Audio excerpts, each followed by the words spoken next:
My organs were all stuck together and my intestines were fused to my abdominal wall. I literally thought that I could plan out exactly when I was going to be pregnant. Hey there, I'm Alexandra and I am a walking medical problem. I'm also a daughter, a wife, a dog mom, a realtor, and a former FBI intel specialist, inviting you along to follow me in my infertility journey. We've been through a lot these past few years.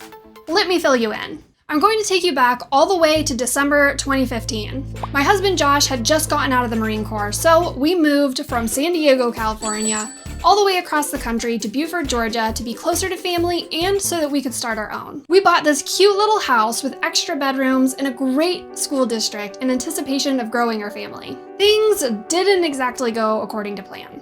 Josh ended up getting accepted into a fast-track program with Florida Tech. So I left my job with the FBI and we moved down to Florida in December of 2016. Our family building was delayed for the first time since we were making another big move. You're probably thinking, a move? Big whoop. Well, it actually goes downhill from here. Hang with me. Fast forward to 2018 and we were finally fully settled in Florida and making a life for ourselves. I was enjoying my new adventure in real estate and Josh was succeeding in school. Things were great. Until they weren't. On June 1st, tragedy struck. An ovarian cyst I didn't even know that I had ended up rupturing, landing me in the hospital. This is the first time my women's health issues really reared their ugly head. But I wouldn't know this for a couple of years. If having an ovarian cyst rupture doesn't sound bad enough, things went from bad to worse the next morning. The hospital gave me a prescription for pain medication to take it home. Within 30 minutes of taking my first dose, I had a horrific reaction, to include a seizure that tore my shoulder to shreds and fractured the inside of the ball of my humerus. I'll probably make another video about this later because this is an entirely different story.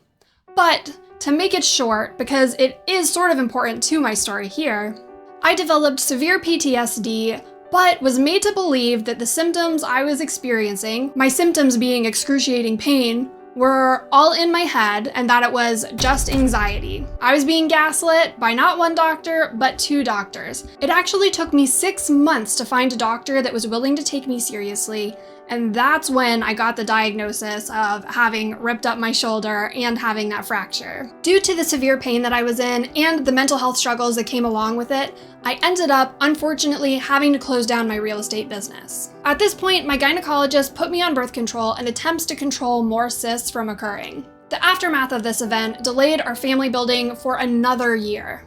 I spent the majority of this year in survival mode, living just minute to minute, waiting for the pain and mental torment to end. It was a very rough year, to say the least. Fast forward to summer 2019, and I was finally recovered enough physically and mentally to return to work. I was absolutely over the moon, so excited. This was a huge step for me. We were so ready to finally begin building our little family, but I had one more medical event to get out of the way. I had to have surgery on my shoulder. On March 3rd, 2020, our lives were forever changed. We will never know exactly what happened to me when I was in the operating room, but what we do know is that my surgeon negligently injured my C5 and C6 nerves, mostly paralyzing my left arm. I ended up developing complex regional pain syndrome, which affected my upper arm, my upper chest, and my upper back. So basically my upper left quadrant.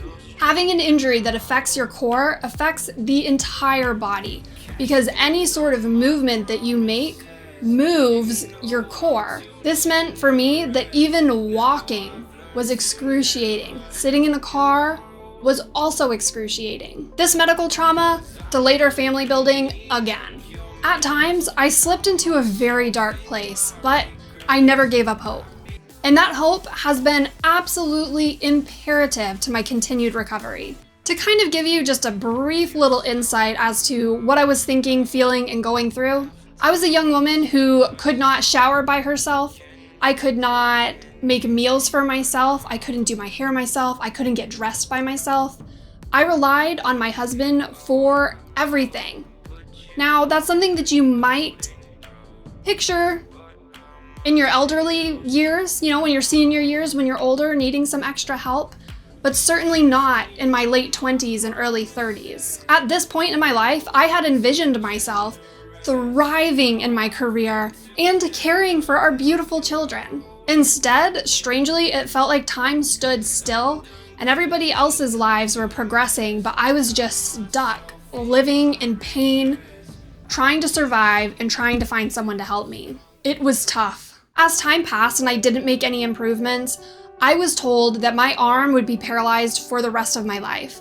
Whenever you have a nerve injury, the year mark is the time during which you make most of your recovery. So they don't expect a whole lot of recovery to occur after that 1 year mark. After finding out that my arm was going to be paralyzed for the rest of my life, I cried, but I wasn't willing to accept that. I was gonna do anything I could, everything in my power to get some sort of function back. And if I couldn't get function back, I wanted to at least get rid of some of the pain. I just wanted my life back and nothing was going to stop me from being a mother. I spent this entire year in multiple doctor's appointments, meeting with over 26 doctors in attempts to find someone to help me regain function or reduce pain. In May of 2021, we agreed that this injury had already stolen 3 years from us and it was done running our lives. Whether or not my arm worked, we were gonna take control. I met with all of my doctors, including my neurologist, my pain management specialist, my OBGYN,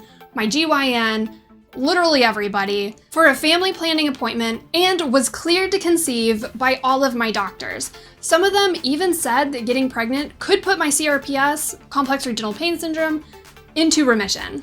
So I stopped taking birth control and we finally started trying to grow our family.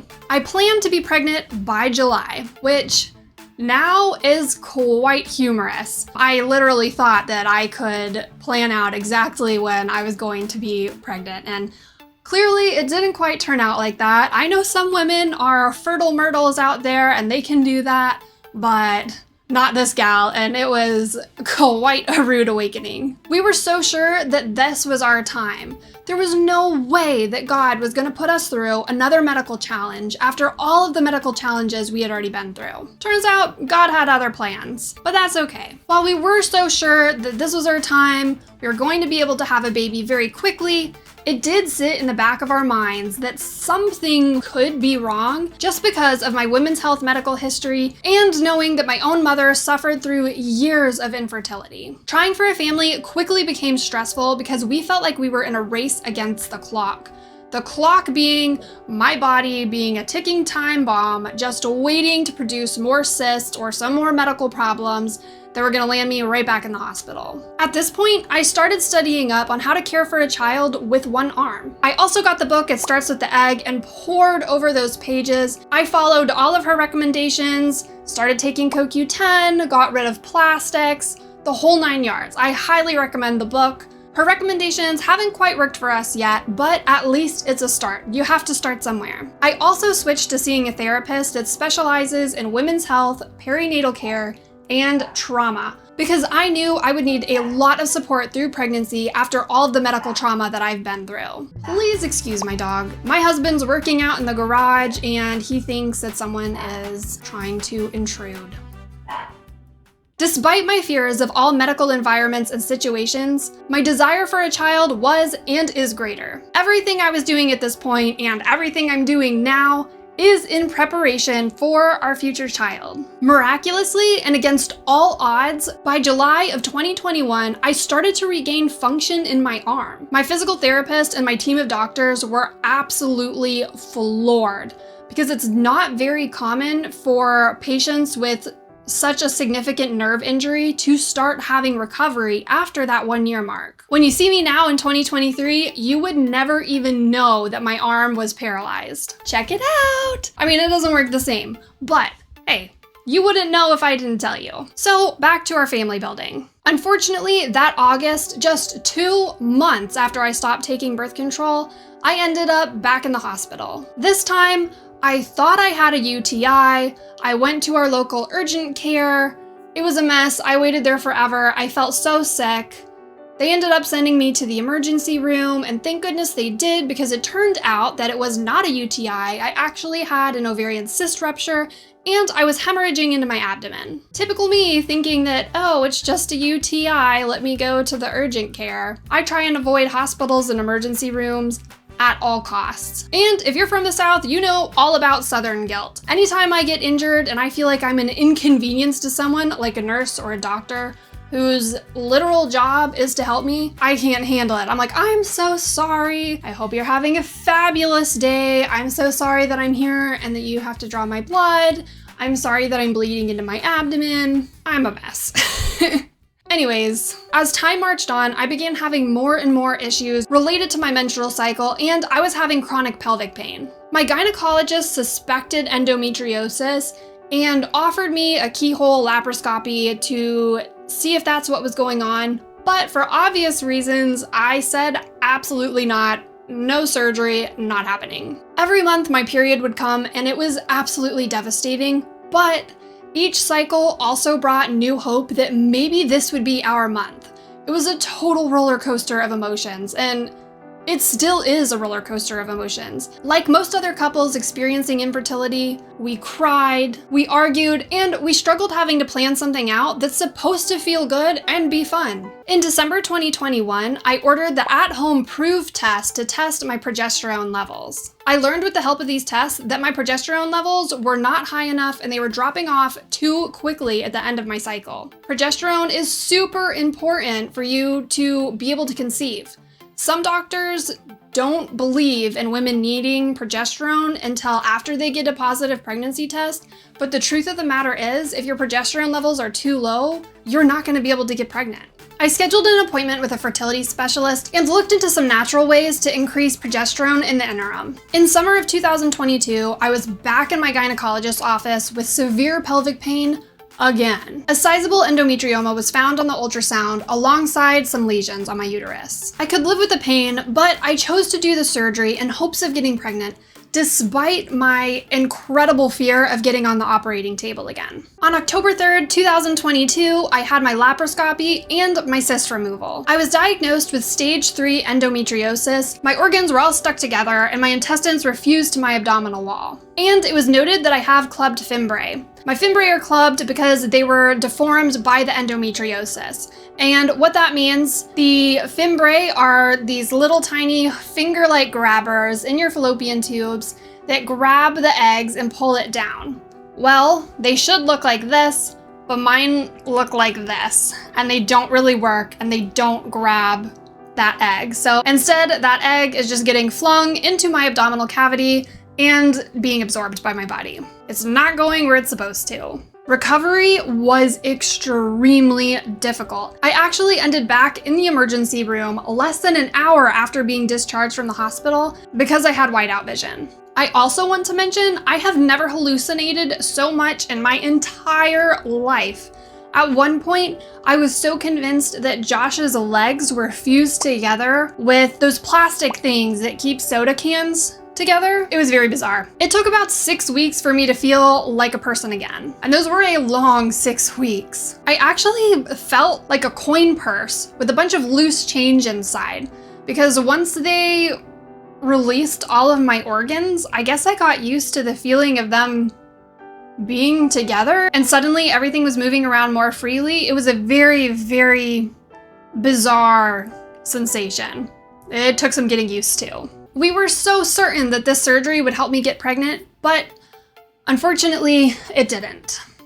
Then, in March of 2023, I was diagnosed with a rare autoimmune condition called Behcets. We were hoping that my being medicated for this would reduce inflammation in my body enough for me to successfully become pregnant, but unfortunately, we have had no such luck. The first fertility specialist that I saw was Dr. Levy from Fertility Cloud, who was amazing. He put together a fertility plan for me, and my gynecologist was kind enough to take over the plan so that it would be a little bit more affordable for us. We tried 3 rounds of letrozole with no success, and unfortunately, due to my clubbed fimbriae, I'm not a good candidate for IUI. So what's next for us? We're doing IVF. I'm both terrified and extremely excited because I think this might be it for us. I'll be documenting my journey, the good, the bad, and the ugly, all right here on YouTube. So if you're interested in following along, go ahead and hit that subscribe button for me. Thanks for watching my channel. Bye!